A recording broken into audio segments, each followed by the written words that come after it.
This is ARES launch control at T-minus 2 hours, 27 minutes, 40 seconds and counting. And here in the Mission Director Center, we're being joined by Terry McGugin, who is the manager of parachute operations for United Space Alliance.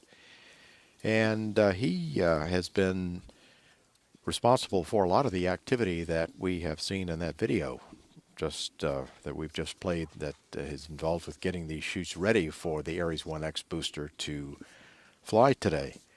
And Terry, I wonder, first of all, can you tell us how many chutes are actually on it, and how does it differ from the chutes that are on the shuttle? Sure, George. I'm glad to talk about that a little bit.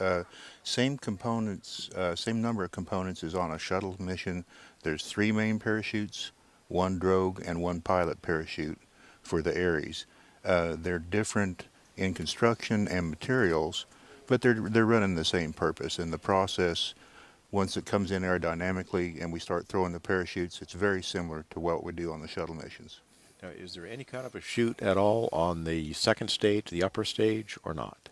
No, not for this mission. There are parachutes that will be there on the Orion capsule eventually, but those are different parachutes than what we're doing in my shop.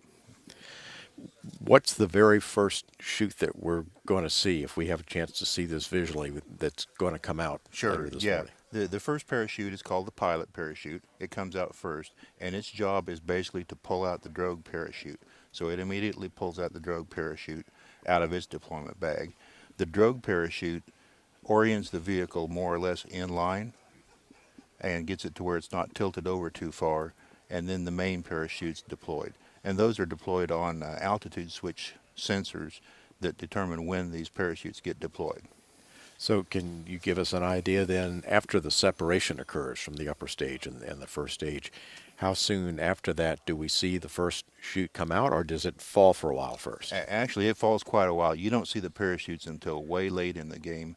The booster separates from the upper stage, and it goes through a tumble maneuver and then an aerodynamic re-entry, and it comes quite a ways down into the atmosphere. I believe that these are set to go off at about 15,000 feet is where we start arming up the pilot parachute.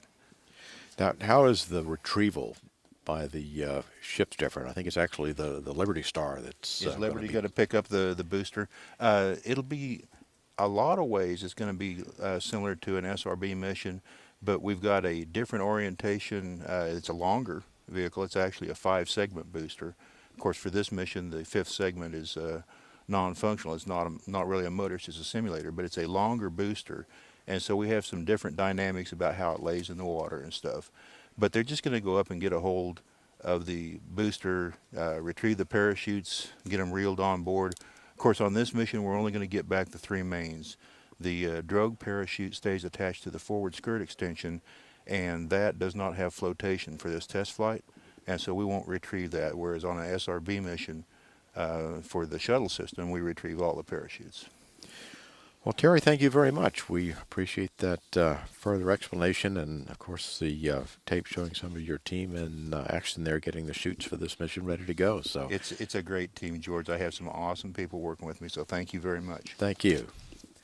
And we're now at T-minus 2 hours, 23 minutes, 52 seconds and counting. This is ARES Launch Control.